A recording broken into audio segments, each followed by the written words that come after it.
শ্রীলঙ্কাকে কাঁদিয়ে নতুন ইতিহাস গড়ে ওয়ানডের টানা তৃতীয় জয় তুলে নিল বাংলাদেশের যুবকরা। দর্শক, খবরে বিস্তারিত জানুন পুরো প্রতিবেদনে। শ্রীলঙ্কা অনূর্ধ্ব-19 দলের বিপক্ষে চতুর্থ ওয়ানডেতে আগে ব্যাট করতে নেমে 336 রানে বড় পুঁজি দাঁড় করিয়েছে বাংলাদেশের অনূর্ধ্ব-19 দল। জবাব দিতে নেমে লঙ্কান যুবকদের কুঠ করায় দাঁড়িয়েছেন, কোন ঠাসা করে রেখেছেন এদিন টাইগার বোলাররা। লঙ্কানরা ব্যাটিংয়ে নেমে দ্রুত 2 উইকেট হারিয়েছে প্রথম 2 ওভারের মধ্যে।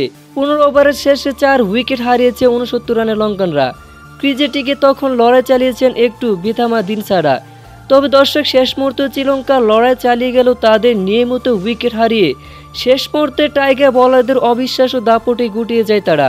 আর তাই এই জয়ে প্রথমবারের মতো ওয়ানডে টানা তৃতীয় জয় পেল বাংলাদেশ। তো দর্শক, আজকের ম্যাচে টাইগার জুনিয়রদের এমন অবিশ্বাস্য খেলা দেখে আপনাদের কাছে কেমন লেগেছে তা এই বিষয়ে জানিয়ে দিন ভিডিওর কমেন্ট বক্সে। ধন্যবাদ।